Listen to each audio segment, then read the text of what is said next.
नमस्कार, मैं संजय सनम यूट्यूब के सभी व्यूवर्स का हृदय से अभिवादन करता हूं। व्यूवर्स, इस वक्त कर्नाटक की धरती बेंगलोर में है और हमारे साथ तेरापंथ धर्म संघ के जाने पहचाने श्रावक हैदराबाद से श्रीमान रंजीत जी बागरेचा हमारे साथ हैं। रंजीत जी, आपका बहुत बहुत अभिवादन, अभिनंदन।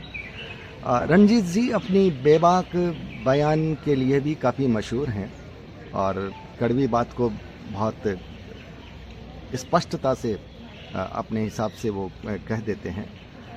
रंजीत जी, आपसे मैं बात इसलिए करूंगा क्योंकि एक वीडियो आया था कुछ माह पहले। हाँ।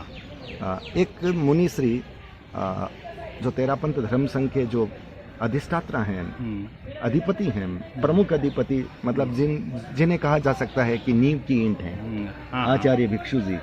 और जिनके लाखों लोग जिनको श्रद्धा से मानते हैं और भगवान के रूप में मानते हैं, उन मुनिश्री जी ने तेरापंथ के वर्तमान आचार्य को, चूंकि वो एकादशम है, इसलिए एक दशक के पूरे होने के बाद जो दूसरा दशक शुरू होता है, उनके प्रथम आचार्य के रूप में उन्होंने उन्हें आचार्य भिक्षु के रूप में अपने हिसाब से प्रतिष्ठित करने की एक बात कही थी। तो क्या ये जायज़ है कि एक दशक के बाद में हम जो आचार्य आते हैं उनको हम फिर जो हमारे पहले के आचार्य हैं उनके रूप में हम उनको मान लें? रंजीत जी, मेरा सवाल यह है कि आचार्य भिक्षु की तुलना क्या किसी भी आचार्य से की जा सकती है? नहीं, वो वीडियो मैंने भी सुना था जी, और मेरे को भी सुन के बहुत आश्चर्य हुआ कि भाई ऐसा भी कोई मुनि कह सकते हैं। लेकिन अपने धर्म संघ में अभी चापलूसी की परंपरा चल गई कि चापलूसी करो, आचार्य को खुश करो और अपने खुश रहो। और ये राजनीतिक माहौल बन गया धर्म संघ में। न तो आचार्य भिक्षु बन सकते हैं वो, कोई नहीं बन सकता। हाँ, अभी आज महावीर ही हो सकते हैं, उनकी तुलना कोई नहीं कर सकता। लेकिन उस बात को समर्थन दे दिया आचार्य श्रमण ने। अच्छा, वो मैंने नहीं सुना है। हाँ, वो समर्थन भी दिया है। अच्छा। तो मतलब उन्होंने स्वीकार किया कि मैं हूँ। अगर ये किया है तो निश्चित रूप से ये हमारे लिए भी लोगों में इसकी प्रतिक्रिया बहुत है कि ये बहुत गलत है। लेकिन वहाँ कोई फर्क पड़ने वाला नहीं है, कोई चीज का फर्क नहीं पड़ता है। वो अपने आप को भगवान स्थापित कर रहे हैं। ये बिल्कुल जो बात है, आज अपने दूसरे संप्रदाय के आचार्य, अभी 10 दिन पहले ललित प्रभु जी का वीडियो आया था, उन्होंने आचार्य भिक्षु की तुलना महावीर से की थी, भगवान महावीर से। वो वीडियो भी चाहिए तो मैं आपको भेज दूंगा। देखिए, ये भी कहीं आचार्य भिक्षु की तुलना महावीर से करना, वो भी अप्रासंगिक लगता है। अप्रासंगिक महावीर है, लेकिन आचार्य भिक्षु अपने दूसरे संप्रदाय के आचार्य भिक्षु को बहुत महान मानते हैं। ये बड़ी बात है, वो इस रूप में मानते हैं। हम तेरापंथी हैं, इसके लिए हमारे लिए गर्व की बात है। गर्व की लेकिन ये जो बातें हो रही है ना, ये तो खाली चापलूसी की बातें हैं। ये जो सवाल उठ रहा है, अभी आपको बताऊं, अपना धर्म संघ में विसंगतियों का घड़ा भर गया है। आज देखो, आपने कभी भी जिंदगी में सुना है कि आचार्य तुलसी के, आचार्य महाप्रज्ञ जी के टाइम में कोई भी झमेला हुआ तो 2 पक्षों को बैठा के उन्होंने सेटल कर दिया था? जी। इनके टाइम में तो सिवाय कोर्ट केस का कोई दूसरा लेना देना भी नहीं है। मतलब आप कहना चाहते हैं ये भी रोकने की कोशिश नहीं करते? नहीं, बिल्कुल सवाल ही नहीं है रोकने का। इनके पास जो इनके सलाहकार है वो बोलते हैं कुछ भी नहीं होगा, चलने दो, क्या होता है देखते हैं।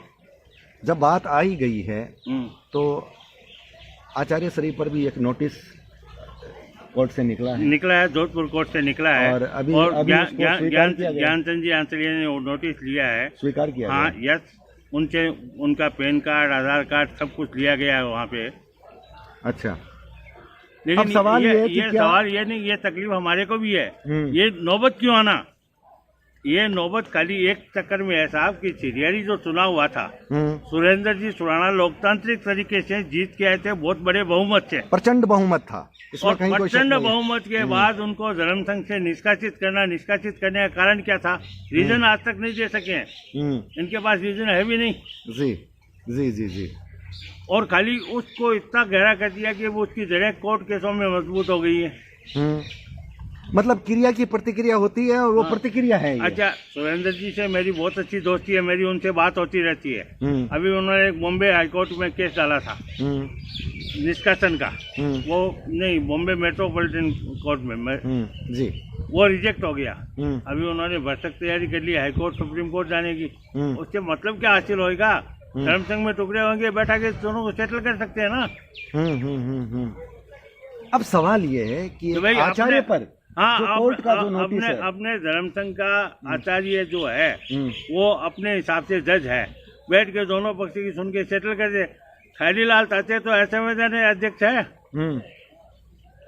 उसकी औकात भी क्या है ये बताओ मेरे को। नहीं, जब आप उस प्रसंग पे आ रहे हैं तो सिरियारी में जो लोकतांत्रिक मूल्यों का जो चीरहरण जो हनन हुआ था, एक समाज की बेटी के सम्मान और उसके स्वाभिमान को जिस तरह से चुनौती दी गई थी, चुनौती दी गई, उसको लोकतांत्रिक रूप से अपनी इस प्रक्रिया में शामिल होने से रोका गया। रोका गया। उसका विरोध लोगों के मन में बहुत बड़ा मन में विरोध आज भी है। जी जी जी।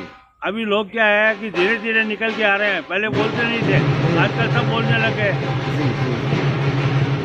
तो मेरे एक सवाल मेरा जो ये है, आचार्य पर जो ये देखिए कानून सबके लिए समान है और कानून की पहुंच से कोई नहीं बच सकता, कानून सबको पकड़ेगा।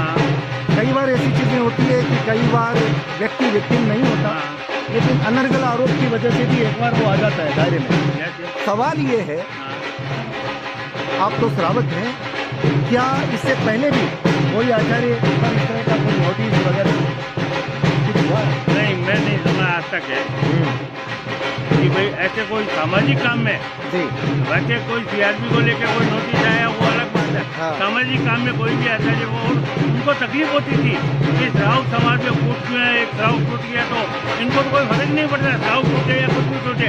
मुझे एक बात बताइए, हमारे यहाँ कहा जाता है, मुझे पूरी जानकारी नहीं है कि अब कोर्ट में वकील करना पड़ेगा, आचार्य के सिग्नेचर होंगे, तो क्या ये धर्म संघ की जो हमारी परंपराएं हैं उसमें आचार्य को कल्पता है ये चीज?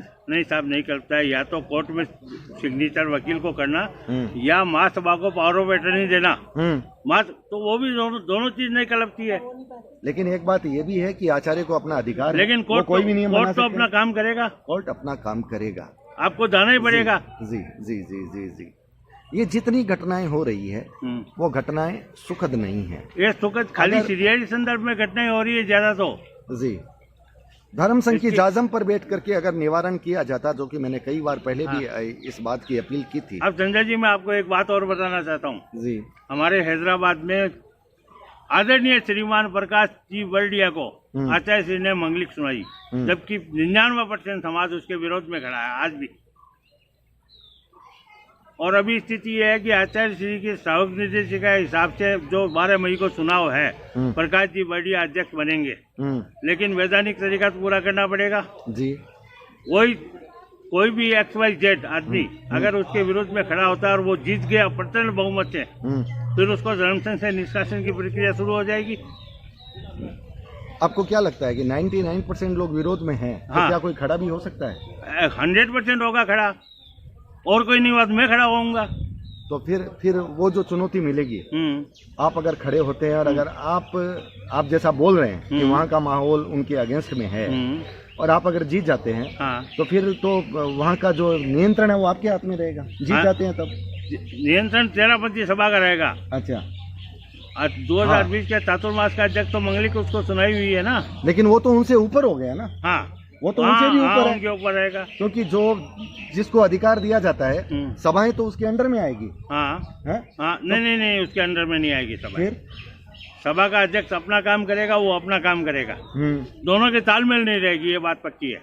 दोनों की तालमेल नहीं रहने से फिर इतना बड़ा जो महोत्सव होगा उसमें कहीं न कहीं अड़चन आती है, बहुत बड़ी अड़चन आएगी। और फिर क्या है, वो लोगों को धमकियां देती है, मेरे पास गुरु इंगित है, मैं ये कर दूंगा, वो कर दूंगा, मैं समाज से निष्कासित करवा दूंगा।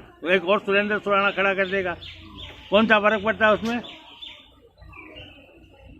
कुल मिलाकर ये जितनी भी घटनाएं हो रही है, दुखद घटनाएं हो रही है, वो घटनाएं सुखद नहीं है। हम सबके प्रति शुभकामना करते हैं, लेकिन एक बात तो तय है कि जन समर्थन बहुत आवश्यक है।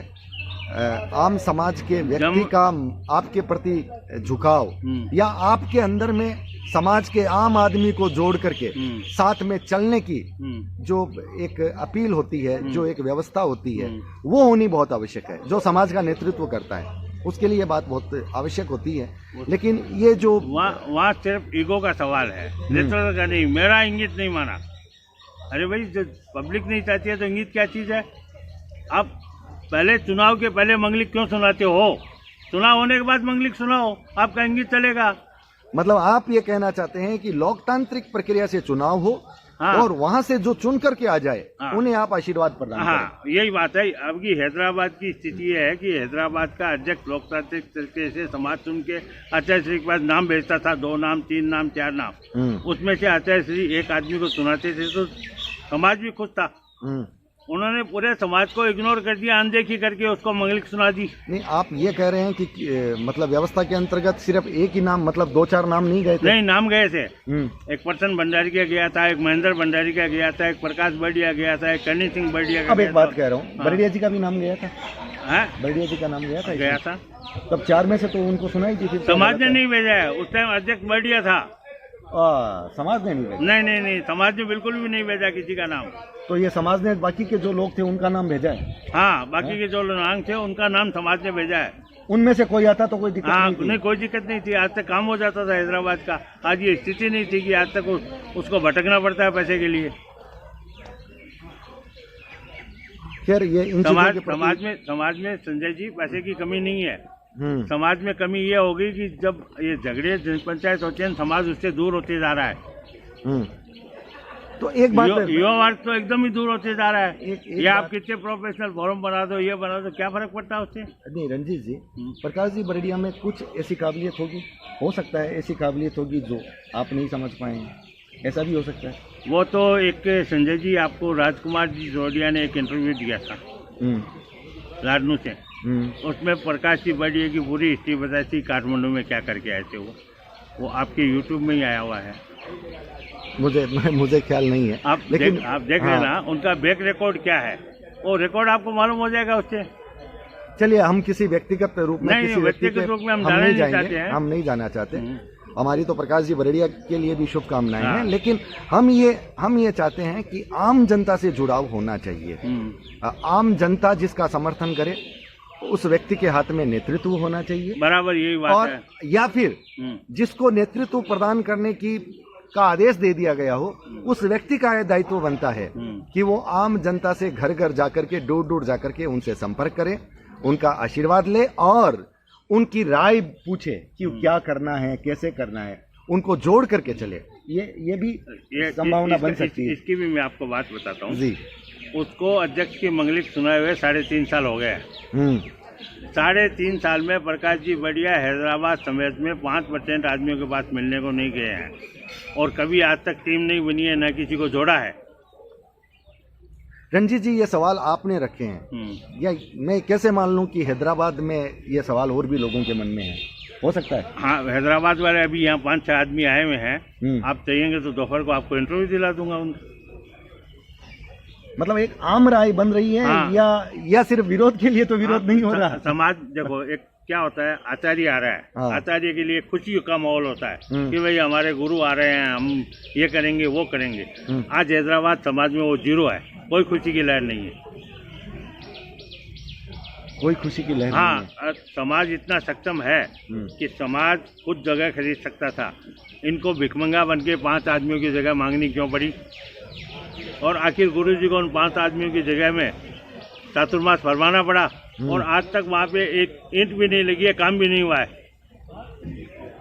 जबकि आने में 8 महीने हैं। मुझे नहीं मालूम बागरेचा जी, आप वो तो हैदराबाद में आपके भी लाडनू के बहुत है। हाँ, नहीं, ठीक आप है। भी उनसे जरा संपर्क करके पूछ लीजिएगा। दुविधाजनक स्थिति कहीं भी होती है तो वो अच्छी नहीं होती। अच्छी नहीं होती है, मैं भी बोलता हूँ अच्छी नहीं हो सकती। और चूंकि समाज का एक कार्यक्रम है, महोत्सव है, सबको मिलकर के साथ चलना चाहिए, और जिनके हाथ में नेतृत्व है उनको बड़ी विनम्रता के साथ लोगों के सम्मुख आना चाहिए। हम तो सिर्फ ये अपील कर सकते हैं। बात को तो मैं भी स्वीकार करता हूँ, विनम्रता रहे तो, विनम्रता है नहीं उनके। उनको भी विनम्रता रखनी चाहिए, आपको भी थोड़ा स्नेह देना चाहिए। जैसे यहाँ पे मूलचंद जी है, मूलचंद जी में बहुत विनम्रता है। जी, पूरे समाज को जोड़ के रखा है, पूरे समाज के सामने हाथ जोड़ के खड़े रहते हैं। जो बात है उसको तो हम बताएंगे ना कि जो है सही है, जो सच है वो जरूर कहिए। हाँ। लेकिन हम व्यक्तिगत रूप से किसी से आक्षेप नहीं लगाना चाहते, लेकिन चूंकि समाज की बात चल गई है, आने वाले समय में कार्यक्रम होना है, जिनके हाथ में नेतृत्व है, जो नेतृत्व करते हैं। अभी एक बात और है ना, आचार्य श्री बार बार बोलते हैं कि ये कच्चा पक्का कुछ भी नहीं है, कच्चे के पैसे का लेन देन मत करो। आचार्य श्री बोलते हैं, आचार्य श्री बार बार बोलते हैं, व्याख्यान में बोलते हैं, 50 वीडियो तो मेरे पास है उनके। जी। तो समाज से आप कच्चे के पैसे क्यों लेते हो? पेट्रोलियम बुकिंग में आधे पैसे कच्चे के, आधे पैसे पक्के के, ये धंधा क्यों चल रहा है? ये समझ में नहीं आ रहा हमारे को। कच्चा पक्का किस लिए करना है? कोई अपना घर बन रहा है कि अपन कच्चा पक्का करेंगे? देखिए, अध्यात्म का क्षेत्र, अध्यात्म के क्षेत्र में कच्चा पक्का होना ही नहीं चाहिए। बिल्कुल बिल्कुल, नैतिकता यहाँ पर रहनी चाहिए। नैतिकता आप जो फाक देख करके आप नियम कानून के तहत अगर कुछ करते हो तो गलत नहीं है। हाँ, कुछ भी गलत नहीं है। जो एक्ट के आधार पर जो नियम कानून है उसमें आप अधिक से अधिक बचाने की कोशिश करो, वो आप कर सकते हैं। ये अध्यात्म क्षेत्र में होना भी नहीं चाहिए। सबसे बढ़िया होना चाहिए कि जो काम है वो एकदम क्लीन होना, कांच की तरह चेहरा देख लो। जी जी जी जी, आप समझ रहे हैं संजय जी मेरी बात को? बिल्कुल बिल्कुल, मैं समझ रहा हूँ। और मैं अभी तो क्या है, ये कच्चे पक्के का धंधा बना लिया है। मेरे पास कुछ कहने के लिए बचता नहीं है, क्योंकि बहुत दिनों से मैं समाज के इन विवादास्पद मुद्दों से दूर रहा हूँ और मैंने अपने आप को दूर रखने की कोशिश की है। लेकिन बहुत सारी चीज़ें ऐसी होती है कि समाज के लोग ही फिर मुझे बार बार कहते हैं कि आपकी वजह क्या है, आप सामने क्यों नहीं आ रहे, जो आप पहले बोलते थे अब बोल क्यों नहीं रहे। यानी मेरी नैतिकता कहीं ना कहीं दांव पर लग जाती है। कहीं ना कहीं लोगों के मन में एक शक पैदा होता है कि संजय सनम को कहीं खरीद तो नहीं लिया गया। संजय जी, 50% समाज के मन में घुटन है। अब आदमी सामाजिक तौर पे देखता है कि कौन बदनामी लेगा, आके बोलना नहीं चाहता है, ये स्थिति हो रही है। तो रंजीत जी, मैं यही बात कहना चाहता हूँ कि श्रद्धा और आस्था के बल पर हो सकता है हैदराबाद में भी लोग नहीं बोले। हाँ, हैदराबाद में लोग बोलेंगे नहीं, लेकिन अंदरूनी कोई जगह भी नहीं। अच्छा अच्छा, उन पे बताऊंगा कि क्या स्थिति है हैदराबाद की। जी जी जी जी, ये जो घटनाएं हैं वो घटनाएं व्यूवर्स सुखद नहीं है किसी भी समाज के लिए, और हम तो सब समाज के लिए मंगल कामना करते हैं। मैं फिर कहना चाहता हूं कि इस इंटरव्यू में बातचीत के दौरान हम ये हर संभव कोशिश करते हैं कि व्यक्तिगत रूप से बात ना आए, लेकिन होता क्या है कि जब कोई समाज का नेतृत्व करता है तो उसके लिए लोगों की प्रशंसाएं भी आती है, कभी उसकी आलोचनाएं भी आती है। तो जब हमारे साथ कोई चर्चा में शामिल होता है तो हम उसके लोकतांत्रिक अधिकारों का हरण भी नहीं कर सकते अगर वो बात अपनी शालीनता से रख रहा हो। और हमारा दावा ये नहीं है कि जो हमारे साथ बात कर रहे हैं वो 100% सही हैं। हो सकता है वो भी वहाँ तक नहीं पहुँचे हों जहाँ तक सच है। हो सकता है वो जो कह रहे हैं वो पूरा का पूरा सच है। दोनों बातें हो सकती है। हमारा काम तो सिर्फ इतना है कि जो जागरूक लोग हैं, हमारा पक्ष किसी से नहीं है। हमारे लिए दो पक्ष हैं ही नहीं, सहमत वाले असहमत वाले कोई पक्ष नहीं है। समाज के आम आदमी के लिए कोई भी बात, अगर कोई बात अपनी कहना चाहता है शालीनता से के साथ, हम उसका स्वागत करते हैं। और हम तो ये अपील ही कर सकते हैं कि समाज के किसी भी कार्यक्रम को सफल बनाने के लिए जो समाज का नेतृत्व करता है उसकी सबसे बड़ी जिम्मेदारी बनती है। उसको आलोचनाओं को भी सुनना पड़ता है, हाथ जोड़कर सहना पड़ता है। और बड़ी बात तो तब होती है कि जब वो आलोचनाओं को सुनता हुआ, समझता हुआ लोगों के दिलों को जीत लेता है। और जो लोग आज उसकी आलोचना कर रहे होते हैं अगर कल उसकी प्रशंसा करने लग जाएं तो मैं समझता हूं इससे बड़ी सफलता और किसी की नहीं हो सकती। और यही अपील मैं सभी समाज के सभी लोगों से अक्सर करता हूं जो समाज का नेतृत्व करते हैं, और आज भी यही अपील मेरी जा रही है। बहुत दिनों के बाद समाज के ज्वलंत विषय जो चलते हैं उन पर अपनी बात रखने के लिए, और जो संयोग से हमारे साथ रणजीत जी बागरेचा हैदराबाद से जुड़ गए, मिल गए, प्रसंग चला, और उन्होंने भी कहा कि बहुत दिनों से आप चुप हैं, बात क्या है, क्या आजकल इंटरव्यू लेना आपने बंद कर दिया, सच को बताना आपने बंद कर दिया। हमारे पास एक चुनौती थी, हमने रणजीत जी को कहा ऐसी कोई बात नहीं है, अगर आप अपनी शालीनता से कोई बात रखना चाहते हैं तो बिल्कुल आप रख सकते हैं। और रंजीत जी ने अपने मन की बात तो शालीनता से ही रख रहे हैं साहब। बिल्कुल बिल्कुल बिल्कुल। आज ऐसी कोई बात नहीं है जहां पर मैं आपको ये कहूं कि हाँ, व्यक्तिगत आक्षेप से मैं बचना चाहता हूं, लेकिन चूंकि जो समाज का नेतृत्व करते हैं कई बार उनका नाम आ ही जाता है। प्रकाश जी बरड़िया का हम सम्मान करते हैं, उनके प्रति शुभकामनाएं करते हैं, उनसे सिर्फ ये अपील करते हैं कि अगर उन्हें ये उचित लगे कि कुछ लोगों के मन में अगर ऐसे विचार हैं, उनके प्रति कुछ शिकायतें हैं और उनके लिए कुछ सुझाव हो सकते हैं, तो ये अपील है कि लोगों के दिलों तक जाएं, लोगों के घरों तक जाएं, उनकी संवेदना, उनकी वेदना, उनकी तकलीफ़ों को सुने, उनकी राय के साथ जुड़ें और सबको साथ लेकर के चलें। हम चाहते हैं कि हैदराबाद का महोत्सव सफल हो, समाज का हर व्यक्ति जुड़ा रहे, शिकायतें दूर हो और हमारे रंजीत जी की भूमिका भी वहाँ पर अच्छी से अच्छी रहे, क्योंकि रंजीत जी प्रबुद्ध श्रावक हैं, जुड़े हुए श्रावक हैं। और ऐसे बहुत सारे लोग होंगे जो नींव की ईंट के पुजारी हैं, और इतने पुजारी हैं कि जब नींव की ईंट पर कोई प्रहार करता उन्हें दिखता है तो फिर वो चुप नहीं रह सकते। हमारा पहला विषय था, थोड़ा विषयांतर हो गया था, जो तेरापंथ के आद्य प्रवर्तक आचार्य भिक्षु पर जो बात चल रही थी, मुख्य विषय हमारा वही था, लेकिन प्रसंग में बातें दूसरी आ गई। मुझे भी लगता है कि मुनिश्री ने जो कहा वो उचित नहीं था। मैं भी समाज का व्यक्ति होने के नाते, एक पत्रकार होने के नाते, उनका जो बयान है एक साधु के रूप में, मैं उसकी निंदा करता हूं साहब। मैं तो बहुत ये उचित नहीं है, ये उचित नहीं है कि आप किसी को प्रतिष्ठित करने की कोशिश करें। ठीक है, आप अपने गुरु के प्रति श्रद्धा रखें, आस्था रखें, सम्मान रखें, सब कुछ जायज है, लेकिन आप सूरज के सामने अगर दीपक को खड़ा कर दें तो साहब ये बात गले नहीं उतरती। आचार्य भिक्षु सूरज हैं और उनकी तुलना किसी भी आचार्य से नहीं हो सकती, चाहे कितने ही तपस्वी हो, चाहे कितने ही तेजस्वी हो, चाहे कितने ही पराक्रमी हो। आचार्य भिक्षु का जो स्थान है वो उनका है और अपनी जगह सुरक्षित है।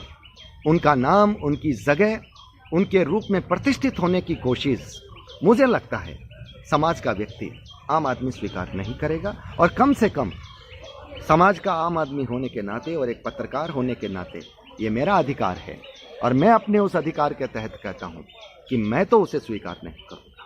रंजीत साहब, ऐसा है, अगर आदमी को इतना पूजना है या भगवान बनना है तो वैसा काम करके दिखाए। एक संत आके चापलूसी से बोल दिया कि आज के आचार्य भिक्षु यही है, वो कौन स्वीकार करेगा ये बताओ मेरे। फिर टेरेस को वहां जाने की जरूरत ही नहीं है, सीधा वहीं चले जाए जहाँ आश्रमण जी है। क्यों हर साल 2-3 करोड़ रुपया सीरियरी में खर्च करते हैं? सर ऐसा नहीं हो सकता। जिनकी आचार्य भिक्षु के प्रति श्रद्धा है वो तब भी गए थे जब अप्रत्यक्ष रूप से रोकने की कोशिश नहीं साहब, प्रत्यक्ष रूप से रोकने की कोशिश पुराना जी के टाइम में जब टेरेस हुई थी तो इन्होंने व्यक्तिगत लेटर देके सबको रोका है कि इस साल कोई नहीं जाए सिरियारी। हालांकि उन्होंने उसका खंडन भी किया है, खंडन किया, उसके बाद भी उतनी भीड़ हुई थी और आप भी उस टाइम में थे, इंटरव्यू मेरा भी हुआ था। मैंने क्या कहा था उस टाइम में, तो देखिए अपने धर्म संघ में शिथिलाचार आ गया है। आचार्य रघुनाथ जी के टाइम में शिथिलाचार आया था, राजनगर के श्रावकों ने वंदना बंद कर दी थी। ये शिथिलाचार अभी अपने तेरापन धर्म संघ में फैल रहा है। कहीं ऐसी स्थिति विस्फोटक नहीं बन जाए कि लोग इस आचार्य को भी वंदना बंद कर दे। आपके अपने भाव हैं, आपकी अभिव्यक्ति की स्वतंत्रता है, आप अपनी बात रख सकते हैं। मुझे तो दुख एक सिरियारी प्रकरण पर, जो एक महिला के सम्मान पर, उसके जो अधिकार पर हुआ था, सम्मान पे अधिकार पर भी हुआ था और वो न्यायालय में विचाराधीन है। और जहां तक हमें सूचनाएं मिल रही है कि वो पक्ष जो सत्य की तरफ से होकर के लड़ रहा था, न्यायालय उस पर संज्ञान ले रहा है, ऐसा लग रहा है। और सत्य की जीत निश्चित लग रही है। कहा भी जाता है कि सत्य में देर लग सकती है लेकिन सत्य कभी पराजित नहीं होता।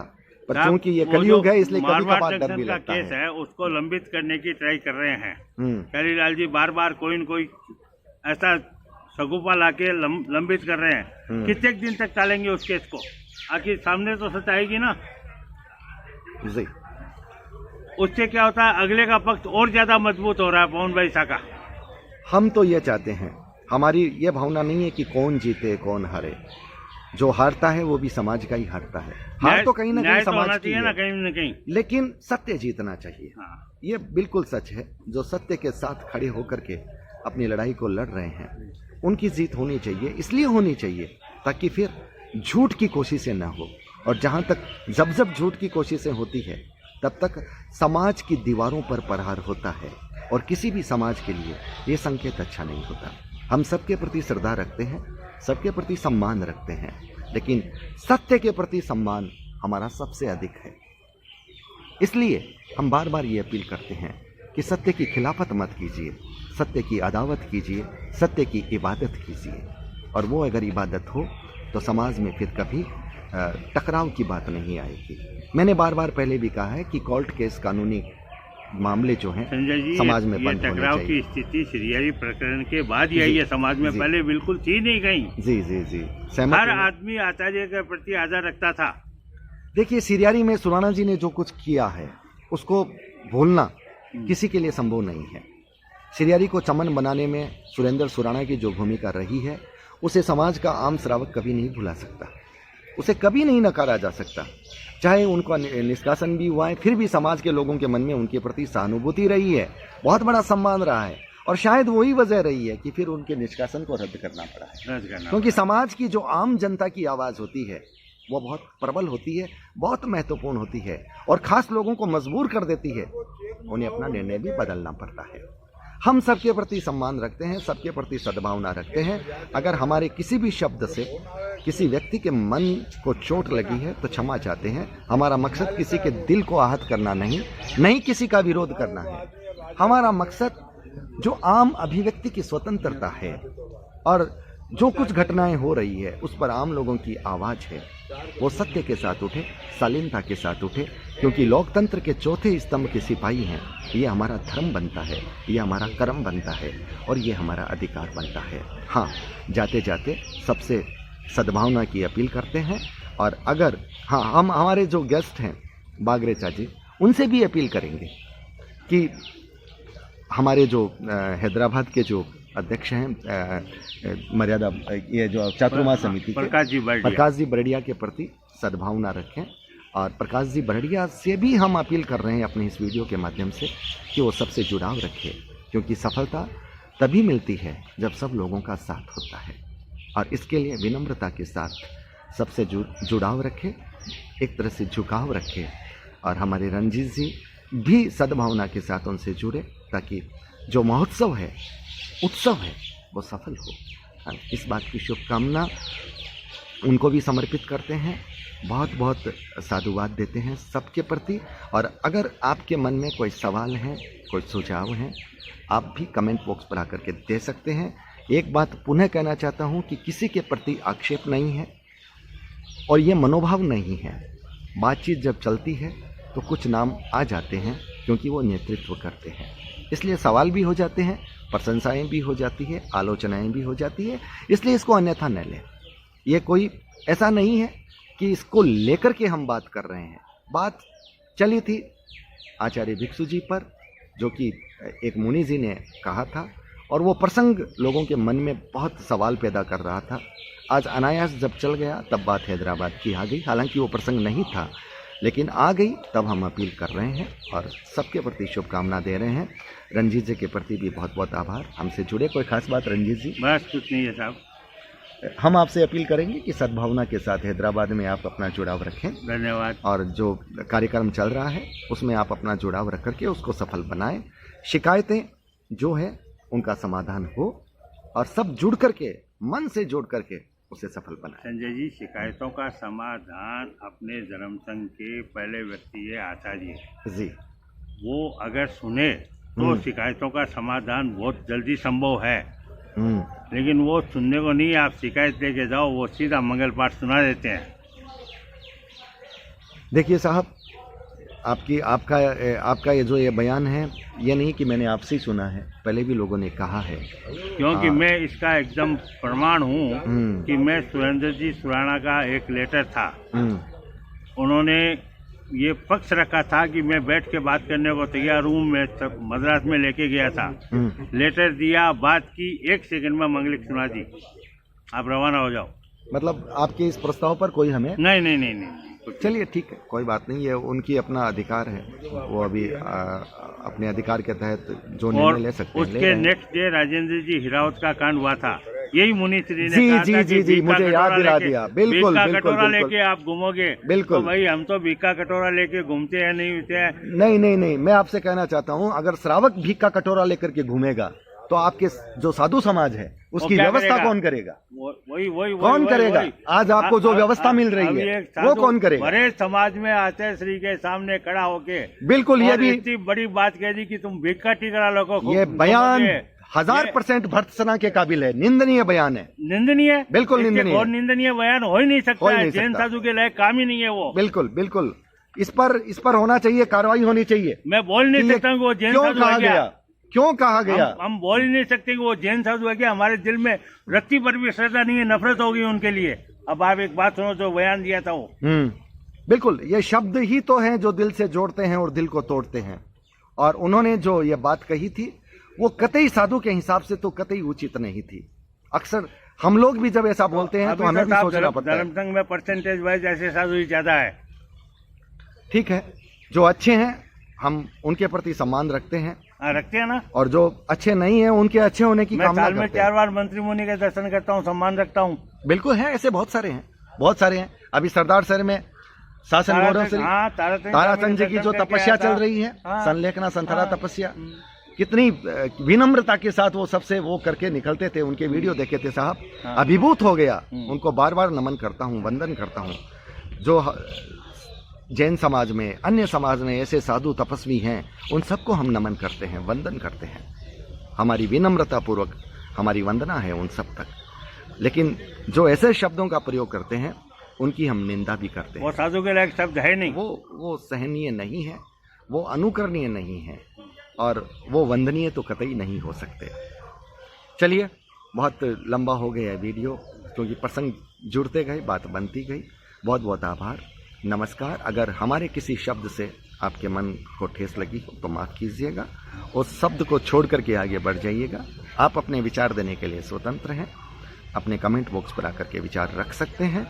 हमारा विरोध किसी से नहीं है, सबके प्रति सम्मान है, लेकिन व्यक्तित्व के अनुरूप जब काम नहीं होता तो फिर सवाल जब पुरानी बातें याद आती है तो दिल में ठेस पहुंचती है, तकलीफ होती है। राजेंद्र जी हिरावत वाली बात आई तो बहुत तकलीफ हुई ना। बिल्कुल बिल्कुल हुई, वो हमने भी सुना, और ये तकलीफ की बात थी, और समाज के आम आदमी के मन में सवाल उठे थे, ये उठे थे। ये सिर्फ मैं और आप ही नहीं कर रहे, लोगों ने भी ये बात कही थी। चलिए, बहुत बहुत आभार, नमस्कार। जागते रहिए, सजग रहिए, विनम्रता के साथ अपनी बात को कहते रहिए, क्योंकि चुप रहने से कभी जख्म नासूर बन जाया करते हैं। समय पर अगर इलाज हो तो जख्म फिर भर जाया करते हैं। इन्हीं शुभकामनाओं के साथ बहुत बहुत आभार, नमस्कार।